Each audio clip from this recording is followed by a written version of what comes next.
Hello dear students, this is Swati Singh. Welcome back to my YouTube class. I hope you all are doing great. मैं भी एकदम बढ़िया हूँ. आज हम जो स्टडी करेंगे क्लास 10th हिस्ट्री की. मैंने एक class French revolution in details में पहले ही मैंने एक क्लास अपलोड कर दी थी. आज हम हिस्ट्री का जो चैप्टर फर्स्ट है, the rise of nationalism in Europe, आज हम ये चैप्टर कवर करेंगे और इस चैप्टर को मैं 5 पार्ट में कवर करूंगी. तो आज पार्ट 1 हम पढ़ेंगे, ठीक है. वैसे part 2, part 3, part 4 and part 5, right. Part first क्या है? फर्स्ट इंट्रोडक्शन पढ़ेंगे, सोरियोज विजन, ठीक है. फ्रेडरिक सोरियो का जो विजन पेंटिंग थी उसके बारे में स्टडी करेंगे. The French revolution and the idea of nation, ठीक है, इसकी स्टडी करेंगे. तो फर्स्ट, व्हाट इज नेशनलिज्म? क्या होता है nationalism? Nationalism is a feeling of love, unity, pride and loyalty towards one nation. Nationalism एक feeling होती है, ठीक है. Feeling of love, feeling of unity, feeling of pride, feeling of loyalty towards one nation. हमारे एक nation के लिए, हमारे एक देश के लिए, ठीक है. It encourages people who share a common history. और ये लोगों को encourage करती है जो लोग common हिस्ट्री को, कॉमन कल्चर को, कॉमन लैंग्वेज को, कॉमन ट्रेडिशन को, ठीक है, शेयर करते हैं. To unite as one nation, ठीक है, एक नेशन के रूप में. Features of nationalism. Feature first, unity, ठीक है. What do you mean by unity? Unity brings people together. Unity लोगों को एक साथ लेकर आती है, ठीक है. जैसे फॉर एग्जांपल इंडिया, अगर इंडिया में अभी कोई आउटर अटैक हो जाए तो हम सारे इंडियंस होंगे, हम भूल जाएंगे कि हम किस कास्ट के, किस रिलीजन से बिलोंग करते हैं. हम हिंदू हैं, हम मुस्लिम हैं, बट हम सब क्या होंगे? इंडियंस, ठीक है. तो यही है यूनिटी की power. Patriotism, love for the nation, ठीक है. तो patriotism mean love for the nation, nation से प्यार करना. Common identity mean share culture, share language, share history, right. Sovereignty, nation should govern itself, ठीक है. तो नेशन खुद से गवर्न होना चाहिए, खुद से शासित होना चाहिए, right. Freedom, desire to end foreign और एब्सोल्यूट रूल्स, ठीक है. फॉरेन और एब्सोल्यूट रूल का एंड होना, ठीक है, उसी को हम बोलते हैं फ्रीडम, राइट. अब जैसे India is a sovereign nation, sovereign nation है इंडिया, तो इंडिया फ्री है, इंडिया खुद पर रूल करता है, इंडिया पर कोई आउटर पावर इस पर रूल नहीं करती, ठीक है. फ्लो चार्ट मैंने दिया, खुद पढ़ सकते हो. Common history, common language, common culture, share tradition, feeling of nationalism, desire for a nation. Flow chart से भी आप स्टडी कर सकते हो. सेकंड है हमारा word nation state. Nationalism, feeling of oneness, who share common culture, common identity, common history, ठीक है. नेशन स्टेट की अगर हम बात करें तो a nation state is a country where most people share a common identity. Nation state, for example, India. India is a country where most people share common identity, common culture, right, common history. ठीक है, for example, India. And are govern by one government, ठीक है. जैसे हम एक government के द्वारा govern होते हैं, राइट. हमारी बहुत सारी लैंग्वेजेस हैं, बट हमारा कॉमन आइडेंटिटी है कि हम सब इंडियंस हैं. हमारी कॉमन हिस्ट्री है सभी इंडियंस की, ठीक है. Characteristics, common culture. Common culture means similar custom and traditions, right. Common language means most people speak the same language. Common government, one political authority. Equal rights, citizens are equal before the law. Number third है Europe before the French revolution. अब पहले हमने देखा nationalism क्या होता है, nation state क्या होता है. अब हम देखेंगे Europe before the French revolution. French revolution से पहले यूरोप की क्या कंडीशन थी, यूरोप क्या था, यूरोप की इकोनॉमिक, पॉलिटिकल, सोशल सिचुएशंस क्या थी. तो before 1789 Europe did not consist of modern nation states, ठीक है. Europe was not a modern state, ठीक है. And in Europe had a monarchy, okay.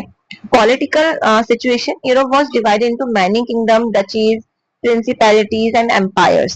Different regions had different rulers. There was no national identity. Kings ruled with absolute powers, right. बहुत सारे kingdoms में, डचीज में, principalities में, empires में Europe divide था, ठीक है. Before French revolution different regions है, डिफरेंट रूलर्स, अलग अलग रीजन्स के अलग अलग रूलर्स थे.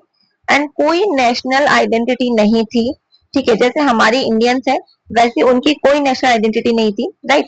Kings rule with absolute power, और जो राजा थे वो एब्सोल्यूट पावर के साथ राज करते थे, रूल करते थे, ठीक है. Now we talk about the social structure. Class and position, ठीक है। फर्स्ट सोशल स्ट्रक्चर था क्लर्जी, मींस अपर क्लास, ठीक है। तो highest privileges class, highest privileges groups, ठीक है, जिनको बाय बर्थ बहुत सारे स्पेशल प्रिविलेजेस मिले हुए थे, तो वो थी clergy. Nobility own land, paid almost no taxes, ठीक है। तो फर्स्ट और सेकंड के पास स्पेशल प्रिविलेजेस थे, लैंड को ऑन करते थे, लाइक, और कोई भी टैक्स पे नहीं करते थे, clear. Common people, farmers, worker, merchant, servants, ठीक है, यही एक तरह से कॉमन है, ठीक है, लोअर क्लास में बिलोंग करते हैं, बट सबसे ज्यादा जो टैक्स पे करते थे वो कौन कर रहे थे, common people, okay. Frederick Sorrieu's vision 1848 में फ्रेडरिक सोरियो ने अपनी एक पेंटिंग बनाई थी।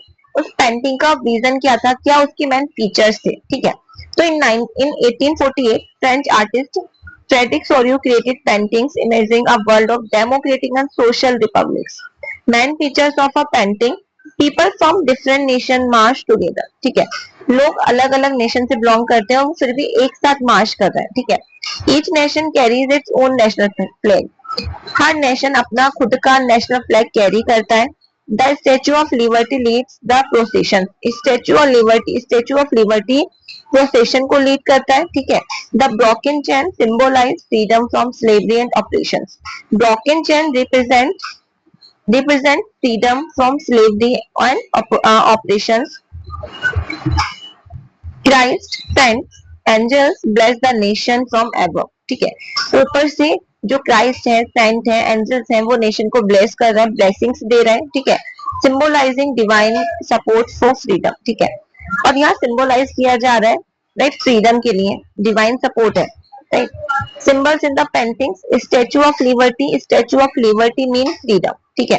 According to Frederic Sorrieu's painting, Frederic Sorrieu ने जो पेंटिंग बनाई थी, उनके अकॉर्डिंग सिंबल्स और उनके मीनिंग है यहाँ पर, ठीक है। तो स्टेच्यू ऑफ लिबर्टी जो थी पेंटिंग में, उसका मीनिंग था फ्रीडम। ब्रोकन चेन का मीनिंग था एंड ऑफ ऑपरेशन, ठीक है, ऑपरेशन मतलब जो ऑपरेसिव रूल था उसका एंड हो जाना। नेशनल फ्लैग नेशनल आइडेंटिटी, ठीक है। Procession unity among nation, right, unity among nation मतलब राष्ट्र में जो एकता होती है, राइट, यूनिटी अमंग नेशंस, आप समझ ही गए कि नेशन में जो एकता होती है, यूनिटी होती है। Christ and angels blessing for liberty and peace. Flow chart, you can read or study through flow charts. Now topic 5, the French revolution, ठीक है। फर्स्ट हमने देखा नेशनलिज्म, नेशन स्टेट, सेरियो की पेंटिंग का क्या मीनिंग है। फ्रेंच रेवोल्यूशन से पहले क्या कंडीशन थी यूरोप की, ठीक है। अब हम देखते हैं French revolution. The French revolution begin in 1789 and mark the beginning of modern nationalism in Europe, ठीक है। फ्रेंच रेवोल्यूशन मार्क्ड है beginning of modern nationalism in Europe. causes, there were so many political causes. First, absolute monarchy under king Louis 16, ठीक है। 1789 में France में Louis 16 का rule था, ठीक है, और Louis 16 was absolute monarch. There was no political rights for common people, ठीक है, कोई पॉलिटिकल राइट्स नहीं थे, कोई राइट टू वोट नहीं था, राइट टू एजुकेशन नहीं था, clear.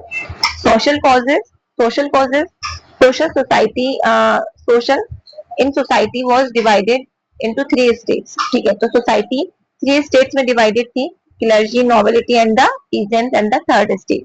Privileges for clergy and nobility, ठीक है। प्रिविलेजेस बेस्ड ऑन बर्थ, ठीक है, जन्म, जन्म मतलब जन्म से जो हमारे पास प्रिविलेजेस थे, तो वो क्लर्जी और नोबिलिटी के पास थे, जो पे नहीं करते, जो उनको टैक्स पे नहीं करना होता था बिल्कुल भी, ठीक है। And heavy burden on the third state, third state पर हैवी बर्डन था, पीजेंट्स भी थे, काम भी कर रहे हैं, टैक्स भी पे कर रहे हैं, ठीक है। Economic causes, high taxes, like Louis 16 ने हाई टैक्सेस इम्पोज कर दिए थे थर्ड स्टेट पर, क्योंकि फर्स्ट और सेकंड स्टेट को कोई टैक्स देना ही नहीं होता था, ठीक है। फाइनेंशियल क्राइसिस हो गए थे, राइट, जो अमेरिका की जो 13 कॉलोनीज थी उसको फ्री कराया था, राइट, तो इन पर काफी डेप्थ हो गया था, काफी कर्जा हो चुका था। नंबर थर्ड, इकोनॉमिक कॉजेज था rising prices and unemployment, price rise हो रहे थे, ठीक है, शॉर्टेज हो चुकी थी फूड की, और ऊपर से हाई टैक्स इम्पोज किया जा रहा था। There were so many intellectual causes. Number 1, ideas of enlightenment thinkers like Jean Jacques Rousseau, Montesquieu, Voltaire, ठीक है। इन सबके जो फ्रीडम के आइडियाज थे, लिबर्टी के आइडियाज थे, राइट, तो वो स्प्रेड हो रहे थे, तो एक ये भी कॉज था। They promoted liberty, equality and popular sovereignty in the Europe, specially in the France. Then ideas introduced by French revolution. French revolution ने कौन कौन से आइडिया को इंट्रोड्यूस किया? तो the revolution transform the relationship between citizen and the state. Major ideas थे liberty, freedom of individual, ठीक है, लिबर्टी का मतलब होता है इंडिविजुअल्स की जो फ्रीडम होती है। Equality, equal rights before the law, ठीक है, कानून के समान सबको इक्वल राइट्स होने चाहिए, मतलब जो कानून है वो सबको समान समझे। फ्रेटर्निटी, ब्रदरहुड अमंग सिटीजन, ठीक है, लोगों में भाईचारा होना चाहिए, ब्रदरहुड की फीलिंग होनी चाहिए। Popular sovereignty, power belongs to the people, ठीक है, जो पावर है वो लोगों से मिलनी चाहिए, लोगों की होनी चाहिए, रूल लोगों का होना चाहिए, ठीक है। And nation, citizen from the nation. Measures taken by revolutionaries. अब रेवोल्यूशनरीज ने जो फ्रांस के रेवोल्यूशनरीज थे उन्होंने क्या कौन कौन से ऐसे मेजर्स लिए, कौन कौन से स्टेप्स लिए? तो फर्स्ट था पॉलिटिकल रिफॉर्म, ठीक है, and they wanted to abolish absolute monarchy in France, ठीक है, and also they introduce the constitution and they declare citizen equal before law, ठीक है। तो ये उनकी 3 डिमांड्स थी पॉलिटिकल रिफॉर्म्स थे कि एब्सोल्यूट मोनार्की को एबॉलिश होना है, राइट, कॉन्स्टिट्यूशन इंट्रोड्यूस होगा, मतलब पहले मोनार्की थी, देन उसके बाद आप देखोगे फ्रांस में constitutional monarchy was establish in the France, ठीक है, आफ्टर फ्रेंच रेवोल्यूशन, ओके। अब थर्ड क्या था? Declare citizen equal before law, citizen को कानून के समक्ष समान समझा जाएगा, ठीक है, इक्वल राइट्स प्रोवाइड किए जाएंगे। Social reform, abolish federal privileges, clergy और नोबिलिटी के पास जो स्पेशल प्रिविलेजेस थे उनको एबॉलिश कर दिया जाएगा, उनको एंड किया जाएगा, राइट, एंड एंडेड सर्वडम, ठीक है, सर्व क्या था? सर्व बाउंडेड लेबर होते थे, बाउंडेड पीजेंट्स होते थे in the medieval European history, ठीक है, अगर आपने मेडाइवल यूरोपियन हिस्ट्री पढ़ी है तो वहां पर सर्फ का जो मीनिंग होता था वो था बाउंडेड लेबर, ठीक है, बाउंडेड जो पीजेंट्स होते थे जो लोड्स के लिए काम करते थे, ठीक है, और लोड्स काम करता था अपने रूलर के लिए, ओके। तो इक्वल टैक्सेशन, ठीक है, and they demanded equal taxation. Administrative reforms, क्या क्या एडमिनिस्ट्रेटिव रिफॉर्म्स करने थे? यूनिफॉर्म लॉस, कानून को यूनिफॉर्म करना है, ठीक है, सबके लिए एक जैसा कानून होना चाहिए। Standardise weight and measures, measures और वेट को स्टैंडर्डाइज करो। कॉमन एडमिनिस्ट्रेटिव सिस्टम, ठीक है, तो and they wanted to introduce common administrative system in France, ठीक है, उनको कॉमन एडमिनिस्ट्रेटिव सिस्टम चाहिए था फ्रांस में। Economic reform, remove internal custom duties, custom duties charge हो रही थी, ठीक है, तो कस्टम ड्यूटी क्या होता है यहाँ पर मैं थोड़ा सा एक्सप्लेन कर दूं कस्टम ड्यूटी क्या है। अब मान लीजिए फॉर एग्जांपल चाइना, चाइना से, ये चाइना है और ये इंडिया है, ठीक है, चाइना से कोई भी चीज इंडिया इंपोर्ट की जा रही है। अब आप जैसे चाइना से आप टॉयज मंगाते हो, ठीक है, आपने चाइना से टॉयज इंपोर्ट किए, इंडिया में चाइना से जो टॉयज इंपोर्ट हो रहे हैं तो इंडिया की गवर्नमेंट इंडिया का जो प्रोडक्शन है, इंडिया में जो प्रोडक्शन हो रहा है उसको सेव करने के लिए चाइना की जो इंपोर्ट गुड्स होंगी उन पर जो टैक्स इम्पोज करती है दैट इज कस्टम ड्यूटी, ठीक है, उसको कस्टम ड्यूटी बोला जाता है। तो यहाँ पर क्या डिमांड थी कि कस्टम ड्यूटी को रिमूव किया जाएगा, उनको हटाया जाएगा, मतलब यहाँ तो चलो हम जो फॉरेन गुड्स है उस पर कस्टम ड्यूटी चार्ज करती है गवर्नमेंट, बट वहां पर क्या हो रहा था फ्रांस में एक जगह से दूसरी जगह चीजें जा रही तो उस पर भी हैवी कस्टम ड्यूटी चार्ज हो रही थी, ठीक है। Encourage free trade, free trade को एनकरेज करना, कोई कस्टम ड्यूटी नहीं होगी, कोई बैरियर्स नहीं होंगे, ठीक है, तो यहाँ पर कोई भी ऐसा कस्टम, कोई भी टैरिफ यहाँ पर इम्पोज नहीं किया जाएगा, राइट। एंड मेजर रिफॉर्म्स क्या थे? Constitution, limited loyal power, constitutional monarchy थी but according monarchy ruled by according to constitution, ठीक है, equal laws, justice for all citizens, end of feudalism, equality in society, uniform administration, national unity, common weight and measures, easier trade. National symbol created during the revolution. To create a shared national identity, several symbols were introduced. बहुत सारे symbol को introduce किया गया। First था try colour flag, ठीक है, try colour flag, try colour flag means national identity. क्या importance थी? जैसे हमारा खुद का फ्लैग है, इंडिया का फ्लैग है, तो इंडिया का जो फ्लैग है वो क्या कर रहा है? वो प्रमोट कर रहा है एक तरह से नेशनल यूनिटी को, नेशनल आइडेंटिटी को। नेशनल एंथम ला मार्शलेस, पैट्रियोटिज्म को स्टेट करना, national assembly representation of the people, for example Lok Sabha, ठीक है, जैसे लोकसभा रिप्रेजेंट करती है लोगों को, तो वैसे यहाँ पर पहले ये जनरल स्टेट था, बाद में जनरल स्टेट को चेंज करके नेशनल असेंबली बना दिया गया था। New hymns, national unity, national festivals, collective identity. These are some important symbols and its importance. Declaration of the rights of man and citizen after the French Revolution. This declaration proclaimed that all men are born free and equal, freedom of speech and expression, equality before law, protection of private property. The government derives power from the people. These are some rights of man and citizens. Napoleon Bonaparte and nationalism, ठीक है। First Louis 16 को oppose कर दिया, ठीक है, decline हो गया। उसके बाद कॉन्स्टिट्यूशनल मोनार्की यहाँ पर इम्पोज की गई, राइट। तो उसके बाद आप देखोगे यहाँ पर नेपोलियन बोनापार्ट का रूल होता है। नेशनलिज्म कैसे स्प्रेड हो रहा है? During the rule of Napoleon Bonaparte, ठीक है। Napoleon came to power in 1799। 1799 में आप देखोगे नेपोलियन पावर में आया, ठीक है।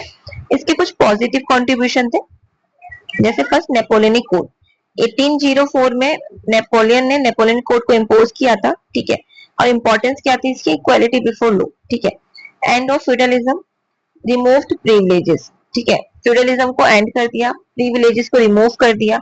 यूनिफॉर्म एडमिनिस्ट्रेशन, एफिशिएंट गवर्नेंस के लिए उसने यूनिफॉर्म एडमिनिस्ट्रेशन को यूनिफॉर्म किया, ठीक है। Standard laws, legal equality provide करने के लिए, ठीक है। And he introduced standard laws. Negative contribution जैसे मिलिट्री कॉन्क्वेस्ट, उसने बहुत सारे मिलिट्री कॉन्क्वेस्ट किए थे। एक टाइम पर तो ये था कि नेपोलियन से लोग डरने लगते थे, उसका नाम ही काफी था नेपोलियन, ठीक है। Napoleon, Hitler, right.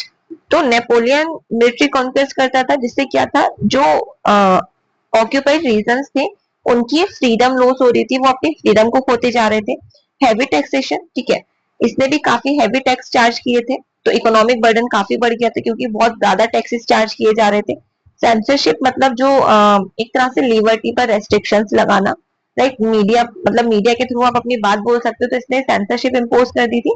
अपनी जो मीडिया थी, मीडिया को कंट्रोल कर लिया था, तो लोग इसके अगेंस्ट कुछ बोल नहीं सकते थे, ठीक है। तो एक तरह से डिक्टेटर था, राइट। पहले तो मोनार्की थी, बाद में constitutional monarchy I, but constitutional monarchy के साथ डिक्टेटरशिप भी यहाँ देखने को मिलेगी during the time of Napoleon, right. तो पॉजिटिव क्या था? Legal equality, state nationalism. Negative था मिलिट्री रूल, ठीक है। नेपोलियन का जो रूल था वो मिलिट्री रूल था।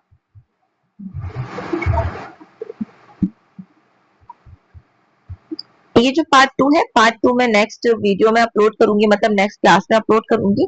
आई होप कि आपको मेरी ये क्लास पसंद आई हो, और मेरी ये क्लास पसंद आई है तो प्लीज मेरी क्लास को लाइक, शेयर, सब्सक्राइब कीजिए और फॉलो कीजिए। आप कमेंट कीजिए कैसी लगी मेरी क्लास। मिलते हैं नेक्स्ट क्लास में, पढ़ते रहिए।